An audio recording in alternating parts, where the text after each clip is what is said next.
Nambelino Kevin Mola. Bana kin bana poto. Foto bana poto nous mobi Kevin Mola. Kwa za de mona poto za la ana poto do musique ne boyo kaka botala ka monaka. Mais bana kin. Na ibisa ibino ke na komemela bino ba nouvelle tout ya miki. Nduliste tout. Ozo cartonné na kacha Panam, il faut bozwa ba info. Na so na kei mais beaucoup zwa biloko ya bien. Hein? Bano ya bien. Bano ya likampa. Hein? Bana limité. Bonjour Kevin Mola. Bonsoir Nora Digital à Banora. Ça va? Ouais, ça va, merci et toi? Ouais, ça va tranquille par la grâce de Dieu. Amen. Mais nini ba musique et beta surtout en Paris, mais yonde no beti musique na pas. Ici c'est Paris. Ici c'est Paris, tout le bar Paris, dans la colonne nango de génération en génération. Na betaki na Paris pour Paris dans le siège nanga.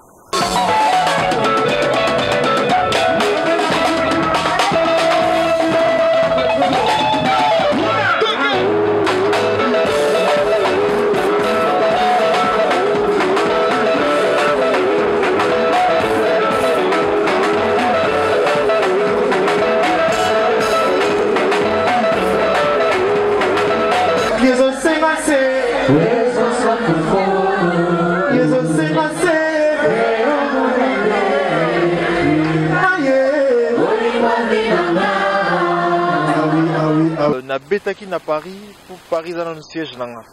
Dans le siège nanga na fond na Paris. Et puis ça fait un moment quand même que Paris me réclame un concert de Kevin Mola. Et enfin, le betaki en lobby, les gars qui fait très bien aux Alakiwana. Je pense que ouais, c'est ça qui n'a concert wana. Donc ça va te betaki en très bien et les gars qui bien. Donc voilà quoi. C'est quoi Kevin Mola? Bino bana kinboyo ki bana mikili. Paris dans la colonne nango. Kevin Mola bête parce que Paris est sengaki. Ba neba yoka ngongo. Hein? Na bilo mo ba Kevin. Mais ya on a buto partager kana ba taputo na bino bana kin. Ye wana Kevin Mola lobi que no Paris ezaya la colonne nango. Voilà donc Kevin Mola est-ce que là on est salaki yo? Tant peut-être concert wana moi je sais pas. Plaisir ressenti na zagi nango. C'était vraiment un plaisir pour moi. C'est un plaisir pour moi de voir toutes ces personnes-là qui sont venues voir Kevin Mola. D'autant plus que Bateau Bazala Kiwana, c'était pas que des jeunes, il y avait des papas, il y avait des mamans, il y avait des parents, il y avait des petits-enfants. Bah, moi, c'était la génération d'Aran Bazalaki. Il y avait vraiment plusieurs publics et c'était vraiment un plaisir pour moi. C'était vraiment un plaisir pour moi parce que bah, jeunes, souvent, tant que Tarandou, les entre barons et barons, bah, jeunes. Mais il faut sentir que ça touche pas que les jeunes, il y a des parents, c'est vraiment un public ouvert. C'est vraiment un public ouvert, ça touche pas que les jeunes. Donc mon plus grand ressenti c'était ça, de voir des grandes personnes aussi dans mon concert.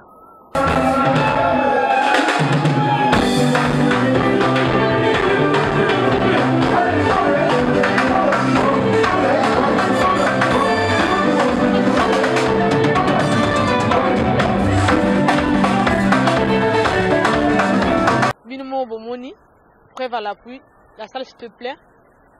Kevin Mola, toi ni mado benga yo HDT. HDT wana c'est l'héritier du trône. Héritier du trône wana donc héritier à grand tour ba marquer histoire na ndule. Ba grand ba marquer histoire la musique en général. Mais ce qu'on a vu so ming tozo beta masolo Congo lala. Donc, Naza Pena héritier va grand tour à marquer histoire na Congo. Kevin Mola, Ozo Bangate, parce que Komboana héritier du trône, c'est trop lourd. Est-ce que pour Komboana, au porter Komboana héritier du trône, il y a un monde musical, il faut Oeba Koyemba. Est-ce que Masolo Ango, et là Masolo na yo bien, Ozo me kakaka. Pour Balandia, ici c'est Paris, va comprendre un petit peu. Au moins, il y a pas grand wana, on a lobby, on a héritier na bango. Bango déjà tout va ça va point. Bango déjà tu vas loba pena que non, aux pena héritier. Aux pena héritier parce que moni ngana yimbaka na loba bango trop ngana yimbaka. Aujourd'hui dans la jeune chez les jeunes, la jeune génération, dans la musique, des chanteurs qui chantent vraiment, t'en trouves moins. Pratiquement tous les chanteurs qui m'a mis côté décalé, côté chouchou banzembo et bouger pena. Mais koyemba vraiment tout a mingité. Tout a mingité. Sauf que nakolo banazanga moko. Kevin Mola. Yo le bozala uzala yo moko na koyemba. Oko betela biso moi le mobo pour to confirmer pour congolais alingaka vraiment preuve à l'appui. Au lobby ke oyemba komi au lobby. Toyoki yo mais moi preuve. Tokoyoka moi Mélodie Mouké pour balandia ici c'est Paris ba sepela. Nakoma fanatique na yo, pour technique de combat na yo, elle qui a te dire une heure. Yo sabona na ba hanche na nga bébé na ngai. Beta nga mille mouvements balarme plaisir et bima. Beta nga mille mouvements balarme plaisir et coulé. Eh mama. Natata mi bashino balela ka ion. Natata mi banglais balela ka oh yes. Natata mi ba français balobaka oh oui. Pardon chérie, salanga faut bouger ici là. Voilà, merci Kevin Mola. Ah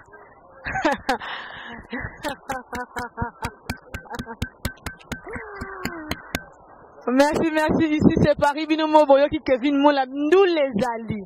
À ce pays, nous sommes là, moi, qui est. Mais, bazala ki wana ba craquer, ba beti maboko. Po mundela bomba sentimate. Wana Paris mboka mindele a bomba sentimate, a profiter a craquer beti maboko. Kevin Mola. Toyoki miziki to sepeli. Sikoyo. Ozan album, ozan producteur et musique yango. O tia o elekaka na Facebook ou bien o tia pa album pour bino ba jeune musique na bino o tia ka na YouTube. Nga pe voiture na ngezo ka YouTube te. Siko na yoka onde ni pona yoko ifona sani. Ouais, mon album au rythme d'HDT. Je pense que d'ici le mois prochain et au Bima, fallait écouter Bima avant concert parce que concert au Tobetaki Zalaki, concert spécial album au rythme d'HDT, mais vu qu'il y a eu un petit décalage et limité, mais au Bima tout de suite après le concert. Oui, album Pena et Bima sur le marché, ça sera un marché Nabisopé à Ghetto, Château Rouge, etc. Et ils appellent à Fnac, ça va être sur les plateformes de téléchargement et ils appellent partout. Ils appellent partout. On a visé à YouTube, on a fait une salle à l'écran déjà moi kala. Dans l'écran déjà moi kala, c'est quoi il faut marcher. Bon, jusqu'à maintenant, le Kouta Mabé, producteur Azaté. Producteur Azaté, moi-même j'ai ma structure de production qui est HDT Prod. HDT Prod, dans cette structure-là, Nabosaka, on a vu dans Benesmola. Benesmola qui parle en cash-monnaie, tout ça. Benesmola, Mbote Belé, yo et Bikak. Toujours. La structure on a HDT Prod Tobosaka mais sinon il n'y a pas de producteur pour l'instant, producteur Azaté. Non pas parce que ma producteur va y raté, mais on est na moins niveau na même là déjà ma solo nanga nani ils a toujours plus en fait. Ils a plus au-delà de ce que j'ai déjà fait. Donc, si le lot n'a cela pena bien un producteur, c'est quoi? Na kachote Kevin Mola.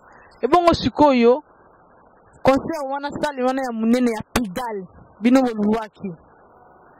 Masolo anaka yona grand frère na yo bo sali yango sans producteur. Wana kutu yemoko, mdasala yango. Wana yemoko sans producteur. Mais bon, je suis comme nini na monaki. Ah bon, après, bon, bah présenter biso bangote mais, au voyez bah muto pour producteur toye ban tout dans Paris là. Na monaki bah producteur est belé na sima, bah il carota là ou bien c'était comment? Bon, bah autant la curiosité, hein, curiosité, parce que moi na Paris nous les bêtes à la société. Nous les bêtes à la société. Est-ce qu'on a curiosité bah producteur bah avec belé? Bata est-ce que j'ai nos pénats au groupe c'est pas concert ou bien pénats Zénith ou bien Berti et Moko.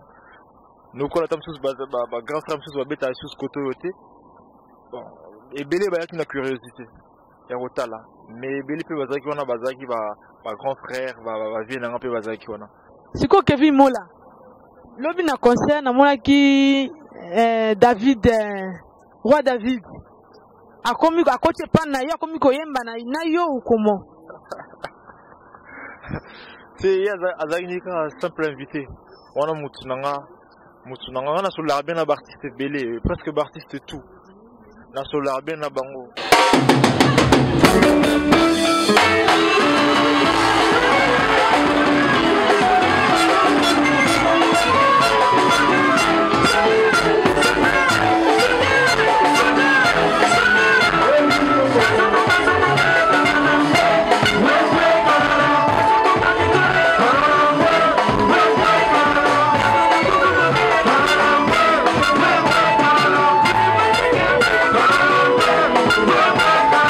Kevin mabini botalaka bongo non si muta koche pana yo mutu nanga alors ka koche pana osina mikoto ya koyoka keno roi David akoma na yeko yembe pa ya Kevin Mola. Est-ce que vérité parce que balandia ici c'est Paris balingi moi vérité quoi donc voilà éclairci bango un petit peu pour bon bango te que non avec sima après to ka no rendre à kota na EDG pas Kevin Mola. Non, Roi David c'était un simple invité comme MG30. Donc MG30 à côté de la move là alors.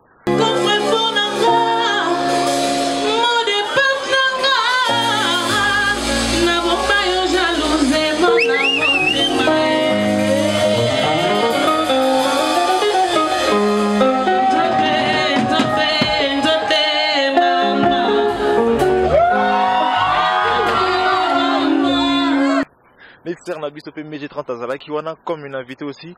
Ces deux-là, c'était des invités. C'était des artistes qui étaient disponibles ici à Paris. Nabanorota, la Nalingaki, Naponaki Roi David, parce que Roi David, ça faisait un moment quand même depuis à Longwa, mais enfin, depuis à Zaratus, la maison Merté. Ça fait un moment qu'on l'a plus vu. Naibaki qui est Soka Roya, Soka à Beta qui concert Wana, et Ngaki ça va bien. Pour les appels à Batebele, ça fait un moment qu'ils l'ont pas vu. Et ma soeur MG30 fois qui n'apparaît qui disponible. Ceux que ma grand frère Missous ou bien ma master Missous qui n'apparaît tant que bon Balanga Bazalawana ou bien ma vieux Missous. Donc moi j'ai vraiment joué avec ceux qui étaient disponibles quoi. Pour moi moi invité Moroboé. Là c'est qu'il a bêti concert n'a invité ceux qui battent Moroboé. Oyo kutsu donc ma trop. Kevin Mola émission na biso comme na suka message nini okopesa na ba landina biso ya partenaire chaîne na biso BRT Africa. Un grand merci à toutes les personnes qui ont pris le temps de nous suivre actuellement à travers notre chaîne BRT Africa. Donc Banakin artiste Nabinoye, c'est l'artiste Kevin Mola, votre jeune artiste.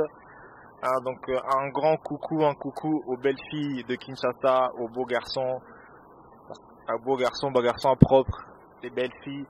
Donc votre artiste bientôt, vous me reverrez à nouveau à Kinshasa. Donc ne vous inquiétez pas, une autre façon de faire la musique, de voir la musique. Donc, je viens apporter mon petit plus dans la musique qui est la musique afro, plus précisément la musique congolaise quoi. Donc voilà, et un grand merci à vous l'équipe de m'avoir reçu dans votre émission pour participer à ma promotion quoi. Nakin Wana, big up Basalam aux guerriers de Kevin Mola, les amis de Kevin Mola Kinshasa. Débat à Débailleur la Fiorentina, Trouba Mukoko, Rigen Masumbuku, Arnold de Lungu, groupe n'a pas nakin pour na structure nakin. Oh, on a deux groupes, Kevin. Moko na Paris, Moko nakin. Waouh, ah c'est bien. Mon présenté sur moi groupe en Potoye Baka, Pachakuna. Un groupe n'a Kuna, c'est toujours comme le même groupe que le même nom qu'ici les Maillons Forts. Donc Kuna tous en a très aigué. Tout en a trésor, vas-y, tout en a mineur de son, Runa Dada, Bali, ma passe donc, groupe les appels à moi gonflé quoi. Donc, n'a pas si Bambo Tébélé, n'a pas si Staff MF Bambo Tébélé, Benes Moula, Papa na Isaac Bambo Tébélé, donc, Fabrice Moula Bambo Tébélé, Bouli Karon Mokonza Mbabélé, Bambo Tébélé, merci à toi Ranger Smith. Pour ma solo, la biso. Et puis voilà quoi. Et un grand merci encore à toutes les personnes qui se sont déplacées pour venir dans mon concert. Au Babengi, concert de l'année événement. Pour les événements, il y a concert et événement. Donc on bête nos concerts, mais et puis quand on a mis tout quoi. Aux événements, donc on le batam depuis 2000 les alates. Et aux ont qui lobby le 12 avril, mais toujours préparé ma solo sous. Donc merci à toutes ces personnes là qui sont venues hier au concert et puis voilà, rendez-vous au prochain numéro. Yes. Merci Kevin Mola bino boyoki balandia ici c'est Paris. Hervé Bebongo balobi Folanda Kevin Mola pona ebi yo za ba côté wana malgré na kinime Hervé voilà Guilé Bebongo yaya na Fifi Bilimba Nickel Bebongo masolo ngo bongaka boye petit na ngaya Katimini ya Kinshasa o l'avion ngele Sandra Ngila balobi masolo carré Coco Poutou masolo ngo eza bongo yaya na mami Besala na ni kes bayolo motema ya Vanessa na balobi bezande bongo Serge Boleme Jojo Vita Mikat Foster Omo le boulevard sans arrêt Martine El Kamar petit nanga Martine El Kamar motema ya Kami Gatad balobi nde Nora Disita zolia lisangu Linda Diangana mwasa pembe na neve mama ma copine Tani Bikwelo Nora Digital Derbine de Toulouse Mamundele Hélène Totras na Rotterdam na bosanité si na bosani yo na mimangambo inante te moyindu na porte de la chapelle moi ça moyindu santage et bongo siko Belinda Denawad ma chérie yobika na lela danger toujours danger Solange Timbonda Eve Limbombe affaire à suivre.